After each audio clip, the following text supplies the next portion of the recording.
Hi everyone, friends. Good morning. It is 8:30 here, almost in Sacramento, April 5th.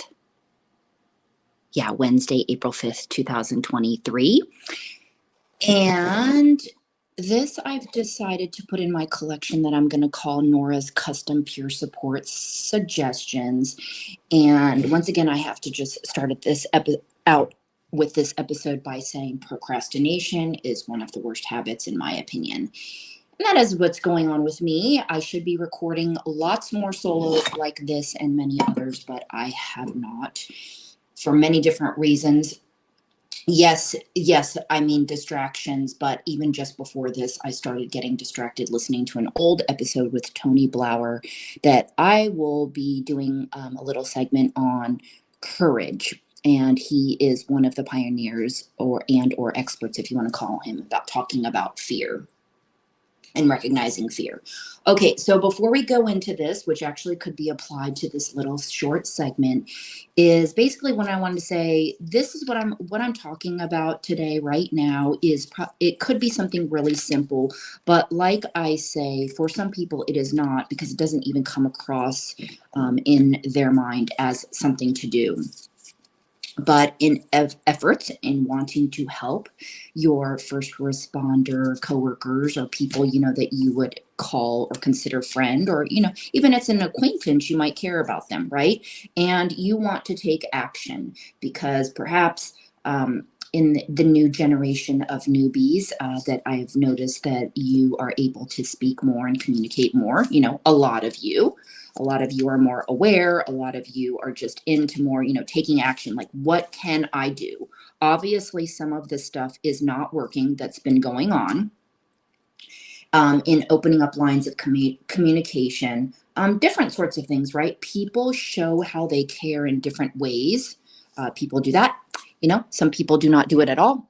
Some people do not care. I talk about this because I've realized in life when you go into situations kind of thinking with the mindset, the person, they definitely, they're raised differently and things like that, receive love differently, don't know what love is, all these sorts of things. I guess ignorance is the best way to describe it, is that you don't really, when you encounter somebody else, all those things that I just explained, you don't know what's going on in their mind.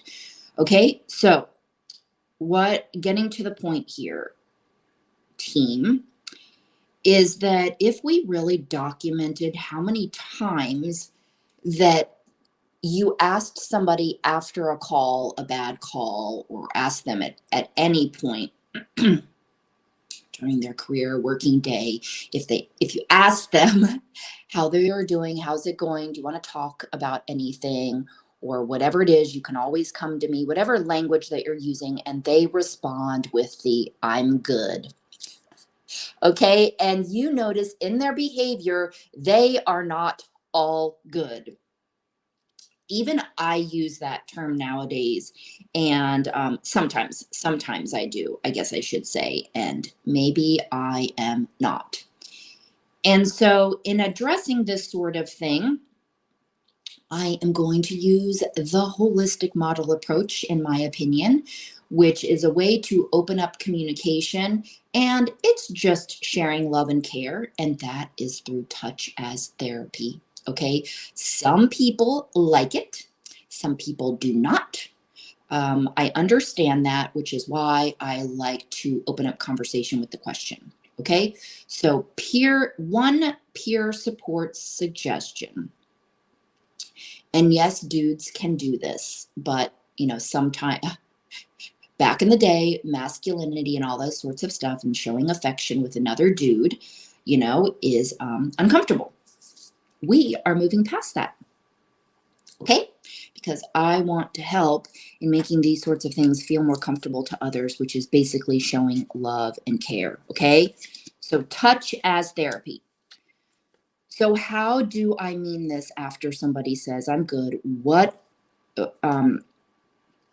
if you care, right? And somebody responds like that and you don't know what to do, or say, now you know what to do, right? We just talked about this is going to be hugging. Okay. So staying on top of this person, that's another thing too I want to throw in there, but we are going to talk about hugging. So some sorts of things that you could say, and this is very, like I said, opening up communication doesn't involve talking, and it's one of the 5 love languages, touching, okay? So first you're going to ask permission. There's several different ways. It just depends on who you're talking to and the type of person that you are, okay? So I'm going to just list a couple of things. You could just start with, okay, so you said, how you doing today? How are you doing after the call? Whatever the question is that you asked, okay? Do you need anything? You could say, would you like a hug? Would it be okay to give you a hug? How do you feel about hugs? Can I give you one? Do you think a hug might help? Okay, really basic, but it's engaging communication. It's allowing them to open up and feel safe. And perhaps this isn't something you would normally do, but you really care about this person, okay? I know I hear all kinds of stories of all of these different types of calls, a lot of repetitive types of calls of the same nature, which is for another conversation, in the patterns and the different things that we draw to us in life. And you're probably asking me what I mean by drawing to you or attracting. But for those of you that are new to the industry and are consciously aware of life's connections, you will understand what I'm talking about. Okay, so I want you to do this and see what happens, okay? What kind of miracles? Because people will surprise you, okay? So, hugging. Maybe if it's not a hug, it's a daps or a, is that what that's called? Whatever. Whatever it is, a handshake, a pat on the shoulder, it is something, okay? And that also means after that conversation, because you care, you follow up with them, okay? And this is because you care, for those of you that want some basic suggestions. And I'm going to go back to talking about that talking in itself doesn't work for everybody, okay? Sometimes they don't want to talk about something. They cannot, actually do not have the words, do not have the social skills, and all these sorts of things, okay? So please have compassion for those around us that don't know. And I was one of those people, okay? So if you've never listened to me before, going from introvert to extrovert, now I can't shut my ass up, was like this. And as far as didn't have the social skills, didn't know how. And then I was fearful, right? Okay, so part of my story, that's why self-defense had changed my life so much, actually learning verbal assertiveness. But when I was learning verbal assertiveness, I noticed that the language that they were using wasn't very compassionate, and definitely not looking at the other side. So that's also what incorporates my Buddhist side, as well as I wanted to be able to speak up and talk to people, and also not them get defensive or angry, because I'm just basically sharing my innermost thoughts, okay? Fear of judgment. So that's a huge part too. Maybe somebody has the words, but they're actually fearful of speaking up. Okay, what you're going to think of them, you're going to call them names, you're going to make fun of them, all these things, okay? So touch as therapy.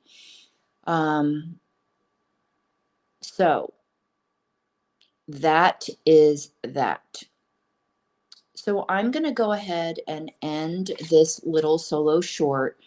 There's, of course, many other things that I could go into and talk about, but we are going to focus in this one as touch therapy, talking, creating a safe space for people to open up and basically be themselves. We want them to feel that they can be themselves and can be accepted for whatever they want to say about anything. Feeling safe, okay?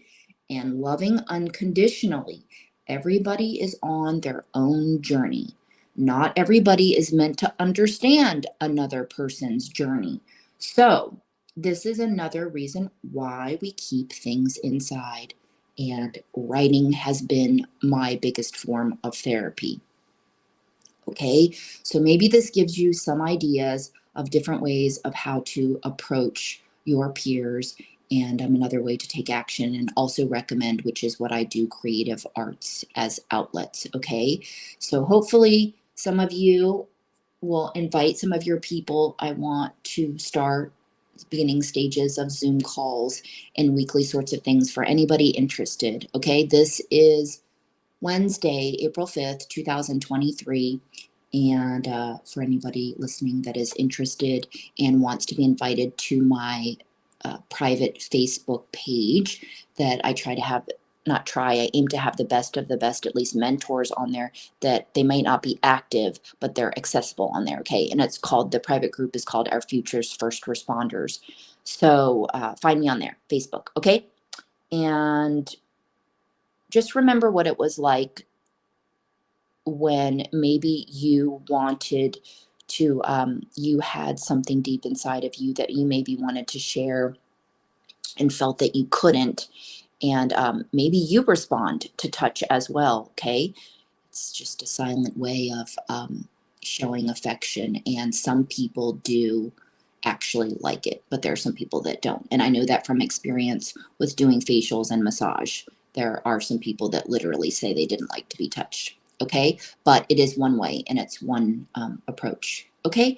So I hope you all have a good day here and are looking forward to more of what I am doing here.